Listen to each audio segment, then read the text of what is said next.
But first, as the parliamentary year kicked off today in Canberra with the traditional church service attended by senior politicians of all persuasions, it was not lost on me that while they seemed happy enough to use the church for a photo opportunity, many of them don't seem ready to vote to protect the religious faith that churches represent, or synagogues, or temples, or mosques. It's the disconnect between what Canberra says and what Canberra does.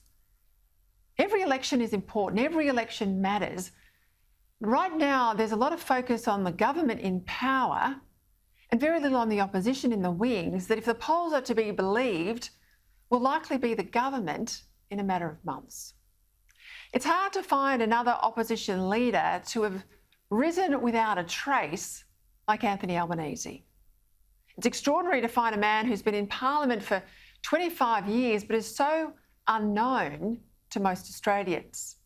Think about it, he's been in public life for a quarter of a century, yet who is Albanese, and more importantly, what exactly is his record? He's not out there saying much, is he? And that is in itself telling. Yet the Morrison government have done very little in fleshing out his record or character. Surprising that, isn't it, given how hard Labor has gone on the PM's character. The problem for the government here is A, it keeps scoring own goals, meaning it can't get out of the way of itself to target its opponents, and B, it largely lacks ministers with the ability to go on the attack. If you went to war, this isn't the front bench you'd want beside you in the trenches. The Liberal Party's campaign director, well, he's at least had a go. After spending his entire adult life in professional politics, what do we actually know about Anthony Albanese?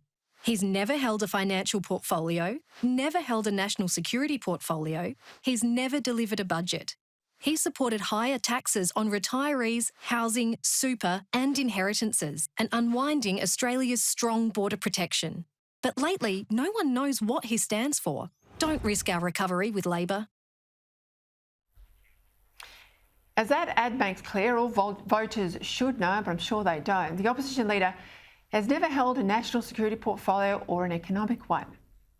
That means he could be parachuted into the top job with no experience at all in two of the most important tasks of government, or indeed two of the most important cabinet committees, the National Security Committee and the Expenditure Review Committee. Never had a portfolio in those committees, yet as PM, he'd have to chair both of them. As his own CV on the Parliament House website boasts, Albanese's had 27 Labor Party positions over the years, but hardly ever a real job. Indeed, he's only ever been a political staffer or a Sussex Street Labor official, aside from 1 year working for a bank when he was about 18 years old. That's it. 12 months in a bank job as a teenager is hardly a qualification for running Australia's $1 trillion economy, is it? Or his record as the infrastructure minister in the wasteful Rudd-Gillard years, when he funded $3 billion of promises from a mining tax that raised no money. Or his 6-year delay on the Inland Rail project, a rail corridor that's essential to freight movement from Melbourne to Brisbane, and it'll get a lot of big trucks off our highways. He sat on the issue of a second airport for Sydney, perhaps seeing it through the prism of his seat near the airport, rather than doing what's right for the country and making a decision. In the 6 years on the job as minister, he refused to invest in any mobile phone black spot programs, meaning regional Australians continued to get second-class services in preference to inner-city Labor voters. But he's not alone in coming up short in the experience and record that it should take to be a senior minister in a national government, or at least a successful national government. When he was Immigration Minister, Chris Bowen was the best friend that people's smugglers ever had. 398 boats arrived in our waters on his watch, with over 24,000 asylum seekers risking their lives at sea because Labor had restarted the trade and then they couldn't stop it. Bowen's got the worst record of any immigration minister in Australia's history. At the last election, he was a shadow treasurer whose botched costings blew up Bill Shorten's campaign. Boats and budgets. He is a train wreck, Chris Bowen. And he's the bloke that if Labor wins, will drive our country back into the dark ages, quite literally, as the climate change minister. And don't even get me started on Kristina Keneally, the Home Affairs Minister if Labor's elected.